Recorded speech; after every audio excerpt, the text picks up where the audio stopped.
Desde o dia 20 de março, Saturno está regendo a Terra. A última vez que isso aconteceu foi na Revolução Francesa e é essa a explicação pelo qual estamos passando por um período aí tão turbulento de novas ideias e de iluminação sobre a corrupção. Acreditando ou não na astrologia, isso até que faz um pouco de sentido, não acha? Pois hoje o Brasil das Gerais vai falar de astrologia, numerologia e tarô.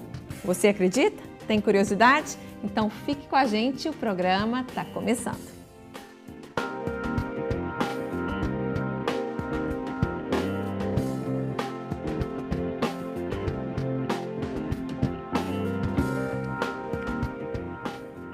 O Brasil das Gerais de hoje se dedica a compreender um pouco mais 3 ferramentas que ajudam a entender o mundo à nossa volta: a astrologia, a numerologia e o tarô. Através do conhecimento milenar da análise astrológica, nós podemos obter o autoconhecimento, uma maior análise de nossa individualidade, nosso caráter, como nos aceitar da forma que somos.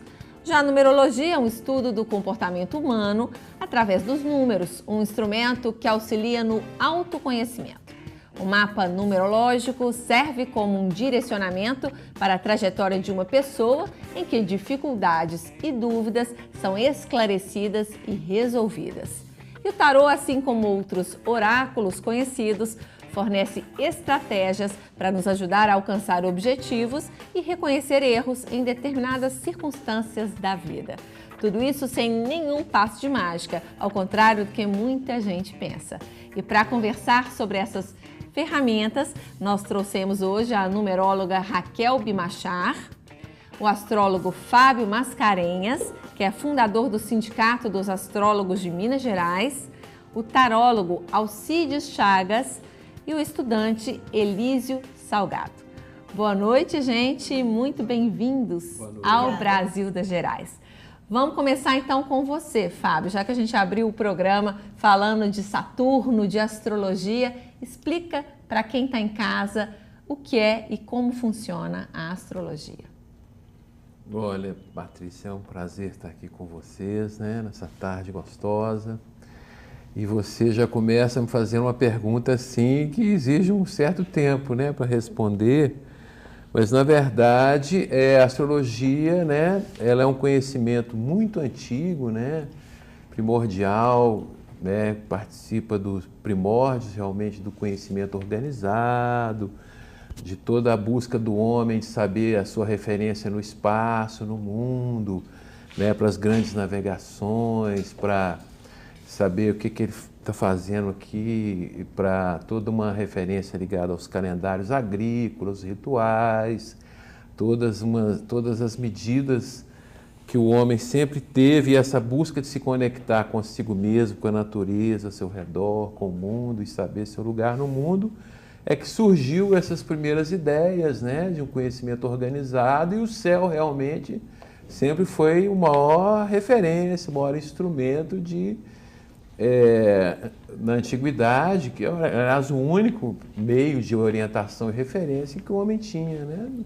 Tanto a nível espacial como a nível do conhecimento, de outras buscas. Então, a astrologia, ela começou juntamente com a astronomia, era uma coisa só, né?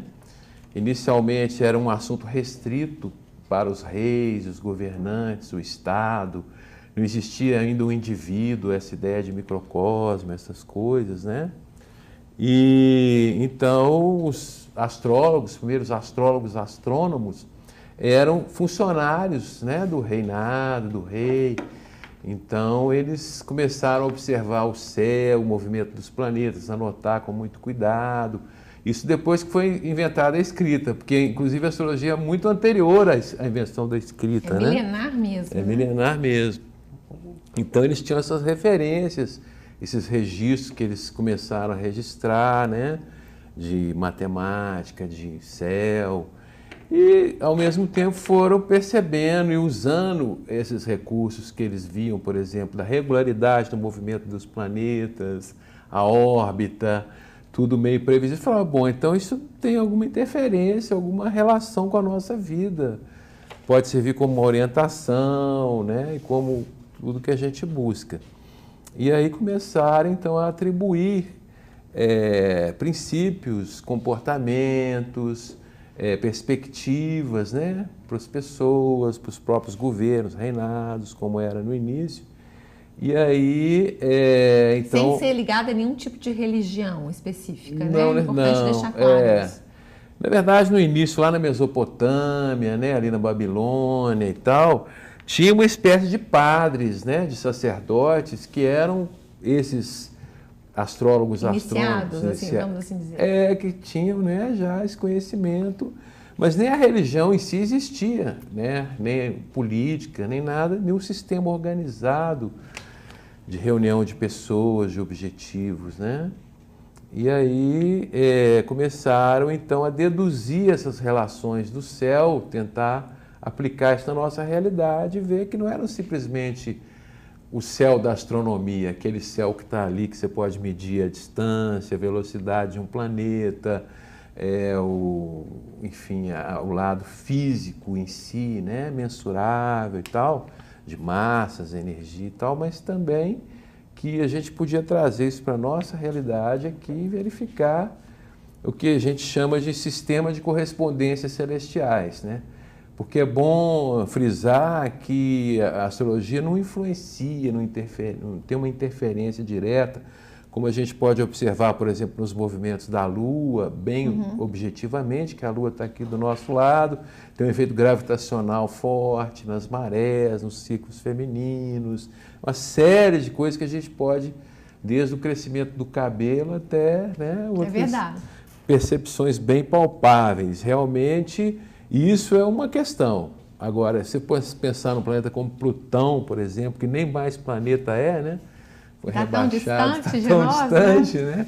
Quer dizer, qual a influência física, gravitacional? Que ele vai ter na minha vida, né? No meu dia a dia. Não vai ter, né? Se você pensar assim, então existe uma correspondência, o princípio que permeia toda a natureza, uma energia, né? São princípios que perpassam todos os níveis da existência, né? E tem a ver com o dia do nosso nascimento, né? É importante também dizer isso, que o dia e a hora que você nasce, aquela configuração que o céu está naquele momento, é que vai, de alguma forma, influenciar e regir a sua vida.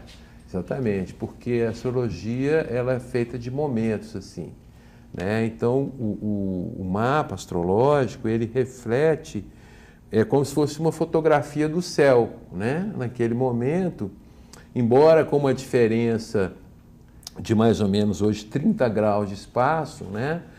Porque o céu da astrologia é diferente do céu da astronomia, né? E, inclusive, a gente percebe que esse é um modelo, mas ele não é exatamente na mesma posição, mas é um modelo simbólico, né? É um modelo refletido, baseado no céu, nas posições celestes, planetárias. No momento do nosso nascimento. Eu vou querer até, depois que a gente mostre esse mapa melhor para quem está em casa, que está na mão aqui do Fábio, a gente tem inclusive a versão digitalizada dele, mas antes disso, eu queria conhecer um pouquinho também do trabalho da Raquel e da numerologia. Ok. Boa noite. Boa noite. Tudo bem? Tudo bem. Obrigada pelo convite. A gente é uma honra estar aqui com todos vocês. A numerologia é uma ciência muito antiga, vem de Pitágoras. Na mesma época da astrologia? Bem provável. Grécia Antiga, né? As grandes ciências surgiram nesse meio. E a numerologia traz para a gente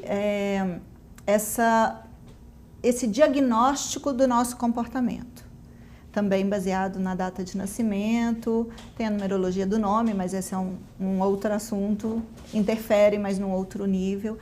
Então, eu sou coach, trabalho com coaching. Sim. E utilizo a ferramenta numerologia para apoiar as pessoas a entenderem mais sobre o seu comportamento, desenvolverem competências, habilidades que estão ali guardadas, às vezes as 7 chaves, né? E quando a gente identifica já há um despertar.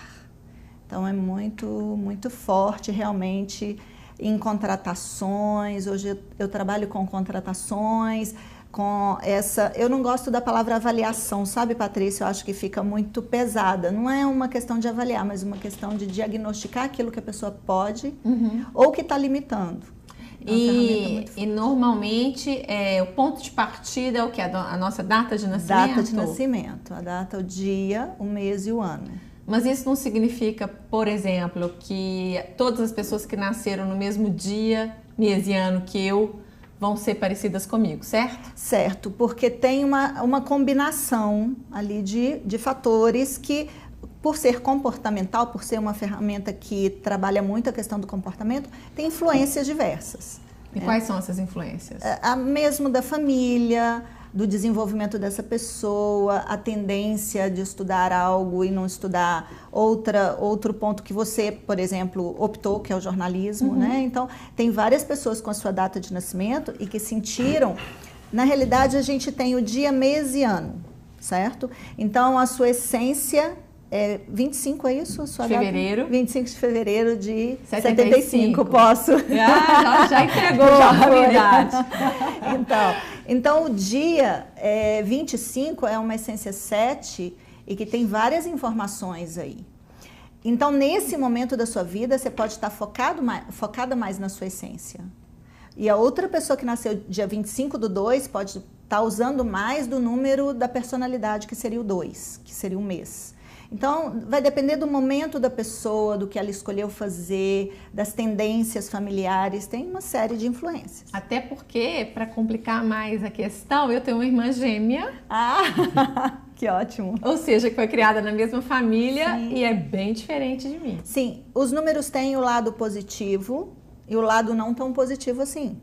Então, determinados momentos da vida, a gente pode estar mais no nosso negativo, ou mais no nosso positivo. Entendi. Então tem uma série de percepções que vai apoiar aí, naquele momento, a pessoa se desenvolver e desenvolver algo maior. Tá certo. Daqui a pouquinho a gente aprofunda mais, mas agora eu queria conhecer um pouquinho do tarô, Cido. Conta pra gente. Okay.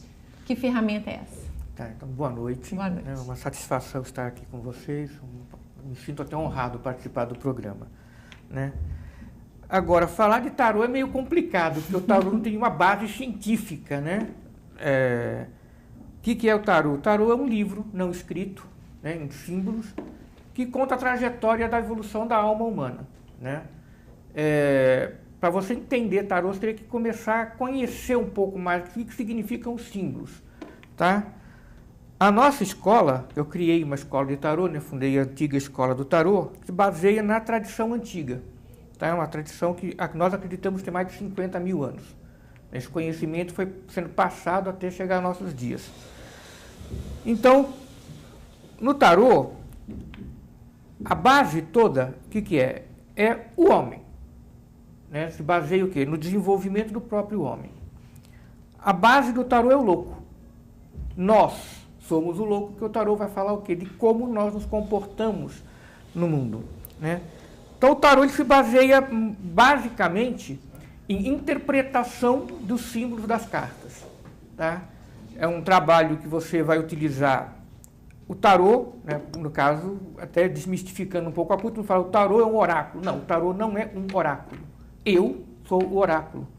Porque a palavra oráculo vem do latim orar, que significa verbalizar. O baralho não fala, tá? Então, o baralho sem o tarô não vale nada, né? Sem o tarólogo. O que acontece? Como tarólogo, eu vou interpretar a mensagem da carta, tá? E o tarô, ele acessa o maior banco de dados que existe, que é a própria consciência universal. Tudo que existe, tudo que acontece no universo, está registrado naquilo que nós chamamos de akasha. Não sei se você conhece a palavra, né? Então, você, através do tarô, através dos símbolos, da interpretação das mensagens, você pode fazer uma análise do momento que a pessoa está vivendo, quais que são as origens disso, né, as influências do passado, e quais que são as propensões para o futuro.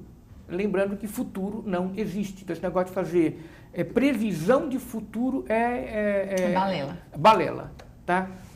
Existe uma linha, né, usando um ensinamento que me foi passado há algum tempo, é como se fosse o seguinte: nós estamos neste momento. Você tem uma linha já traçada, né, para quem acredita em encarnação, né? Não tem nada a ver com religião, isso é uma transmigração da sua própria consciência, né? Então você já tem uma linha traçada até esse momento. Todas as suas tendências, tudo aquilo que você traz, o conhecimento acumulado está aqui. A partir desse momento você tem uma linha pontilhada, uma linha imaginária. Essa linha não existe, mas ela está prevista. Tá? Por que ela está prevista? Porque as suas tendências fazem com que você tenha uma forma de atuar. Mas essa linha ela pode ser mudada a qualquer momento. Você poderia mudar isso de acordo com o seu comportamento no mundo. Livre-arbítrio, né? Todos nós temos. Se bem que essa questão do livre-arbítrio é um pouco complicada de falar, porque de acordo com a tradição, nosso livre-arbítrio ele se resume em duas escolhas. Ou você segue o Dharma, que é o propósito do universo para tudo, ou você segue o seu próprio propósito. Tá? Dentro dessas duas escolhas é que existe uma ramificação muito grande. Né? Então, dentro dessa linha imaginária, essa linha projetada, você pode mudar a hora que você quiser, desde que você tenha disponibilidade para aquilo. Né? Quando eu estava comentando com o Fábio agora há pouco, na verdade nós não mudamos essa linha, 90% de chance de ela se concretizar, porque nós temos resistência às mudanças. Então, o que acontece? Nesse meio do nosso vivenciar, né, as nossas coisas, o tarô vai ver o quê? Qual que é a possibilidade, né, de algo se concretizar na sua vida ou não. E pode te orientar também no que você pode fazer para mudar o que está previsto e não pré-determinado. Entendi. Né? Entendeu? Tem uma diferença, né? Tem uma diferença. O que é previsto e o que é pré-determinado.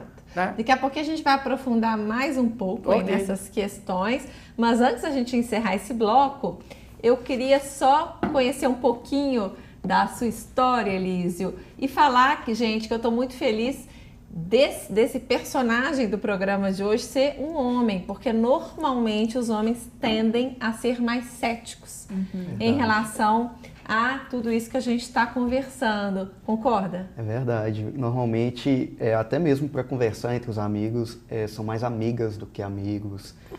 Mas apesar que hoje a gente está vendo um grande número de homens se interessando por isso. Se abrindo, não só de pra... conversar, de estudar, de conhecer a área. Que eu acho que tudo depende de informação. Verdade. Né? E abertura mesmo. Exatamente.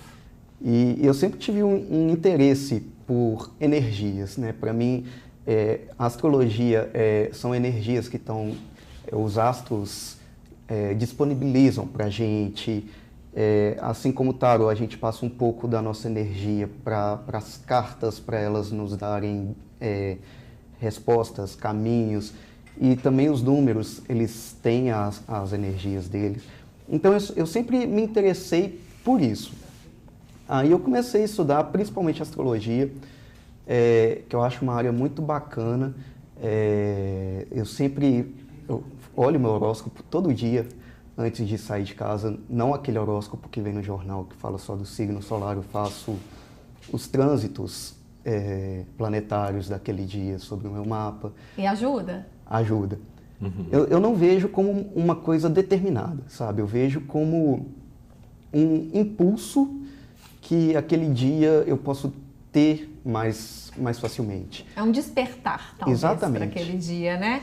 Ô, gente, esse bloco, infelizmente, já estourou o tempo. Ainda tem muito para a gente conversar, mas eu tenho que fazer agora um rápido intervalo. Não sai daí que a gente volta já já.